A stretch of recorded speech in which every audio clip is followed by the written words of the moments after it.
స్పైన్కి 4 natural curves ఉంటాయి. ఒకటి మెడలో, ఇంకోటి వీపులో, ఇంకోటి నడువులో, అండ్ లాస్ట్ వచ్చేసి కింద లాస్ట్ రీజన్లో కర్వ్ ఉంటుంది. నడువు రీజన్లో ఈ పర్టిక్యులర్ ఎంఆర్ఐలో ఇది అవుటర్ మోస్ట్ సెక్షన్. నడువు రీజన్లో కర్వ్ ఇంటాక్ట్గానే ఉంది. కానీ డాక్టర్ దగ్గరికి వెళ్తారు, డాక్టర్ ఎగ్జామిన్ చేసి ఎంఆర్ఐ రాస్తారు యాజ్ యూజువల్. ఎంఆర్ఐ చేసినప్పుడు దాంట్లో అప్పుడు సివియర్ పెయిన్తో పాటు డిస్క్ ప్రొలాప్స్ ఉంటే ఇలా 2 బోన్స్ మధ్యన ఒత్తుకుపోయి ఈ డిస్క్ క్రాక్ అవుతుంది. విపరీతమైన నడువు నొప్పితో బాధపడుతూ మీరు ఒక ఫిజిషియన్ ఒపీనియనో లేకపోతే ఒక స్పెషలిస్ట్ ఒపీనియనో తీసుకున్నారు. వాళ్ళేమో సర్జరీ అవసరమో అని అన్నారు. ఇంతకీ సర్జరీ అవసరమా లేదా? విపరీతమైన నడువు నొప్పితో బాధపడుతూ మీరు ఒక ఫిజిషియన్ ఒపీనియనో లేకపోతే ఒక స్పెషలిస్ట్ ఒపీనియనో తీసుకున్నారు.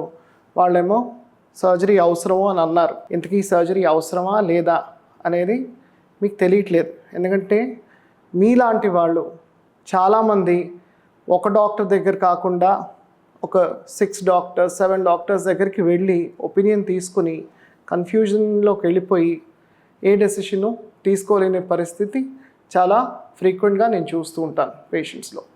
ఈరోజు మీకు సర్జరీ అవసరమా లేదా అనేది మీకు క్లియర్గా నేను ఎక్స్ప్లెయిన్ చేస్తాను. స్పైన్కి 4 న్యాచురల్ కర్వ్స్ ఉంటాయి. ఒకటి మెడలో, ఇంకోటి వీపులో, ఇంకోటి నడువులో, అండ్ లాస్ట్ వచ్చేసి కింద లాస్ట్ రీజన్లో కర్వ్స్ ఉంటుంది. నా ఇప్పుడు ఎంఆర్ఐకి వద్దాం. ఎంఆర్ఐలో మీరు ఇది గమనిస్తూ ఉంటే ఇది బ్రెయిన్ నుంచి ఇక్కడ ఒక కేబుల్ కిందకు వస్తుంది, ఒక కెనాల్లో కింద వరకు వస్తుంది, ఇక్కడ ఎండ్ అయిపోతుంది. ఇక్కడ నుంచి ఇక్కడ వరకు ఒక బంచ్ ఆఫ్ నర్వ్స్ కిందకు వస్తాయి. ఈ కెనాల్ అనేది అసలు ఎట్లా ఫామ్ అయింది? కెనాల్ అనేది ఎట్లా ఫామ్ అవుతుందంటే ఈ చుట్టుపక్కల బోన్స్ వల్ల. సో ఇప్పుడు మీరు ఈ ఎంఆర్ఐ చూస్తే కనుక ఈ హోల్ స్పైన్ స్క్రీన్లో వీపులో కర్వ్ ఉంది, నడువులో కర్వ్ ఉంది, లాస్ట్ భాగంలో కూడా కర్వ్ ఇంటాక్ట్గానే ఉంది. కానీ మెడలో ఇక్కడ కర్వ్ డిసపియర్ అయిపోయింది. ఇప్పుడు నడువు రీజన్కి వద్దాం. నడువు రీజన్లో కర్వ్ ఇంటాక్ట్గానే ఉంది. కానీ ఈ ఒక్కొక్క బోన్ మధ్యన మీరు ఇది చూస్తున్నారా? వీటినే డిస్క్స్ అంటాం. డిస్క్స్ అంటే ఏంటి? డిస్క్స్ అంటే న్యాచురల్ షాక్ అబ్జార్బర్స్. సో దీంట్లో ఒక టఫ్ రింగ్ ఉంటుంది, ఆ రింగ్ లోపల జిగురు ఉంటుంది, పల్ప్ లాంటిది. సో ఇది చూస్తున్నారు. సో వీటినే డిస్క్స్ అంటాం. ఇప్పుడు మీరు ఎంఆర్ఐలో ఇది సైడ్ వ్యూ, ఇది కూడా మీరు సైడ్ నుంచినే చూస్తున్నారు. ఓకే, సో ఇప్పుడు 2 బోన్స్ మధ్యన ఈ డిస్క్ అనేది ఉంటుంది కనుక ఇది షాక్ అబ్జార్బర్ లాగా పనిచేస్తుంది. ఓకే, ఇప్పుడు ఏదైనా రీజన్ వల్ల, అంటే ఒక రాంగ్ పోస్చర్లో ఒక అలవాటు లేని వెయిట్ ఎత్తినా, లేకపోతే హై జంప్ చేసినా, ఇలా అప్పుడప్పుడు ఏమవుతుందంటే ఇలా 2 బోన్స్ మధ్యన ఒత్తుకుపోయి ఈ డిస్క్ క్రాక్ అవుతుంది. క్రాక్ అయినప్పుడు ఏమవుతుందంటే ఎంఆర్ఐ చూద్దాం. ఇప్పుడు ఈ ప్రతి బోన్ మధ్యలో డిస్క్స్ ఇంటాక్ట్గానే ఉన్నాయి. కానీ ఈ L4, L5, సో బేసిక్గా స్పైన్లో 5 పీసెస్ ఉంటాయి. L5, L4, L3, L2, L1. ఈ పర్టిక్యులర్ ఎంఆర్ఐలో ఈ L5కి S1కి మధ్యన ఉన్న డిస్క్ ఇక్కడ లోపల తెల్లగా ఉండాల్సింది ఇక్కడ నల్లగా అయిపోయింది. అంటే అది డీహైడ్రేట్ అయింది అండ్ ఇక్కడ బయటికి లీక్ అయింది. ఇక్కడ దీనివల్ల నొప్పిన దీనికోసమే సర్జరీ అవసరమా? ఇప్పుడు మనం డిస్కస్ చేద్దాం. Next MRI. ఇప్పుడు నడువు రీజన్ మీదే మనం ఫోకస్ చేద్దాం. నడువు రీజన్లో ఈ పర్టిక్యులర్ ఎంఆర్ఐలో ఇది అవుటర్ మోస్ట్ సెక్షన్. మీరు ఒక క్యారెట్ని తీసుకొని బయట నుంచి నిలువుగా స్లైస్ చేసుకుంటూ మీరు వచ్చారు. కరెక్ట్గా మధ్యలో కట్ చేసినప్పుడు క్యారెట్ని ఇట్లా ఓపెన్ చేస్తే అది ఎలా కనిపిస్తుంది? నీట్గా పైనుంచి కింద వరకు కనిపిస్తుంది, కరెక్ట్గా మధ్యలో కట్ చేస్తేనే. మళ్ళా మీరు ఒక యాంగిల్లో కట్ చేశారనుకోండి, అది సరిగా కనిపించదు. సో ఇప్పుడు ఏంటంటే ఇది క్యారెట్దే, అంటే స్పైన్ది ఇక్కడ అన్నిటికంటే బయట సెక్షన్. ఇది ఇంకొంచెం లోపలికి, ఇక్కడ కెనాల్ కనిపించట్లేదు, ఇది ఇంకొంచెం లోపలికి, మెల్లిగా కొంచెం కెనాల్ కనిపిస్తుంది, ఇంకొంచెం లోపలికి. అండ్ ఈ 2 సెక్షన్స్ చూస్తే మీకు కావాల్సినంత స్పేస్ ఇక్కడ ఉంది ఈ 2 సెక్షన్స్లో. అయినా సరే నేను కొంచెం పక్క సెక్షన్కి వెళ్ళాను అనుకోండి, ఇక్కడ కానీ లేదా ఈ సెక్షన్ కానీ, ఇక్కడ ఏదో డిస్క్ బాగా ప్రొలాప్స్ అయింది, బాగా బయటికి వచ్చేసి నరాల మీద ఒత్తిడి పడుతోంది అని అనిపిస్తుంది అక్కడ, కానీ అది సెక్షన్ కాదు.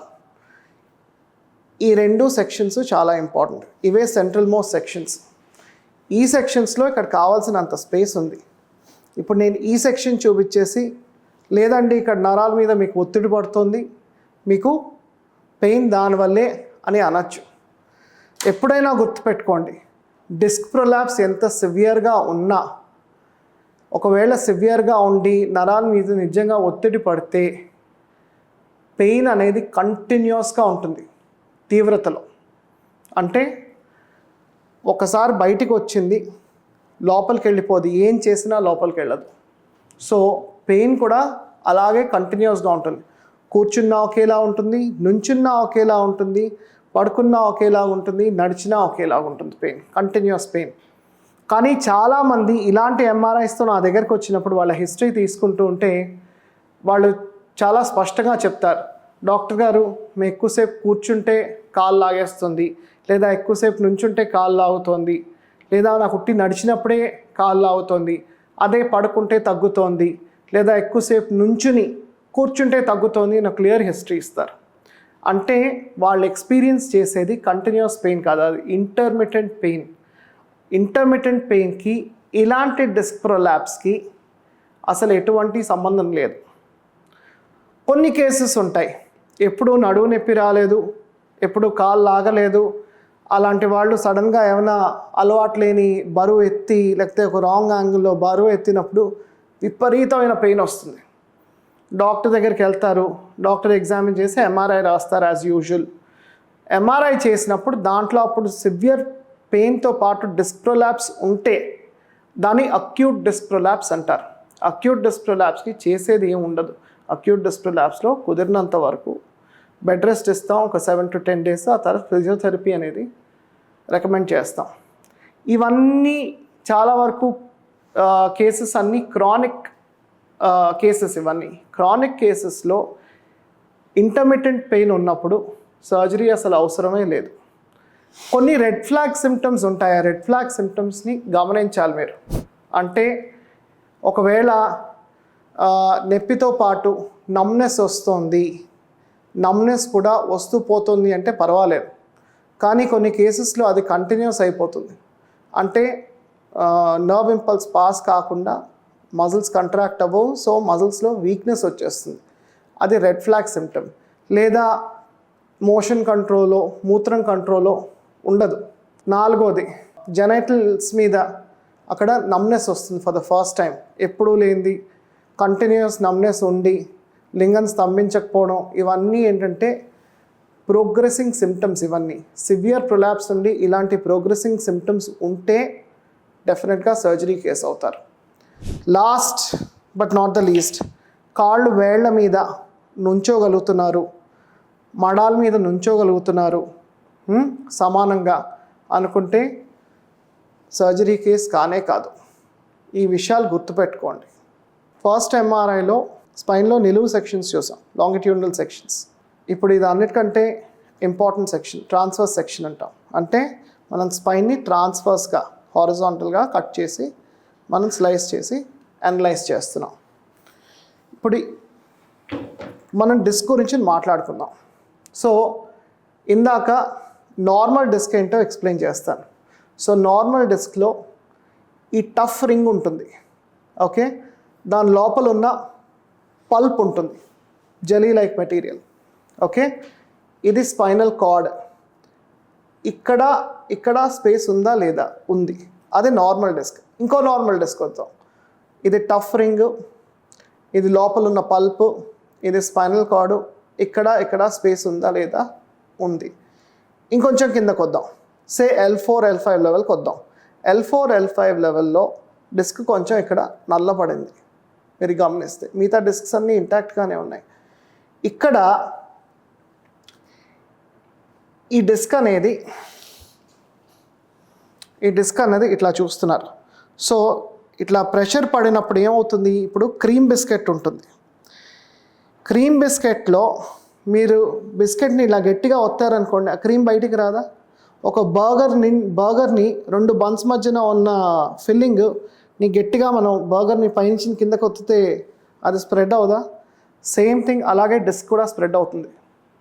సో స్ప్రెడ్ అయ్యి ఏమవుతుందంటే లోపల ఉన్న పల్ప్ కూడా బయటికి వచ్చి ఇలా స్ప్రెడ్ అవుతుంది. స్ప్రెడ్ అయినప్పుడు అప్పుడప్పుడు నరాలు ఇరిటేట్ అవుతాయి. ఫర్ ఎగ్జాంపుల్ ఇక్కడ చూపిస్తాను. ఈ డిస్క్ సెక్షన్ చూడండి. ఈ డిస్క్ సెక్షన్ చూస్తే ఇది ప్రొలాప్స్ అయిందనమాట. డిస్క్ క్రాక్ అయ్యి ఇది ఇక్కడ ప్రొలాప్స్ అయ్యి ఈ నర్వ్ రూట్ మీద కాన్స్టెంట్ ప్రెషర్ పడుతుంది. ఇలాంటి సిచ్యువేషన్లో వాళ్ళకి కాన్స్టెంట్ పెయిన్ ఉంటుంది. కానీ ఇంటర్మిటెంట్ పెయిన్ ఉంటే ఈ ప్రొలాప్స్కి దానికి సంబంధం లేనట్టే. నెక్స్ట్, సో ఇప్పుడు నార్మల్ డిస్క్ ఏంటో మీకు అర్థమైంది. డిస్క్స్ సెక్షన్స్ని ఎట్లా ఇంటర్ప్రిట్ చేయాలో మీకు అర్థమైంది. మీకు ఈ వీడియో నచ్చినట్టయి మీకు ఇన్ఫర్మేటివ్గా అనిపిస్తే follow Dr. Aditya Bapuji and please share this video with one and well. Thank you.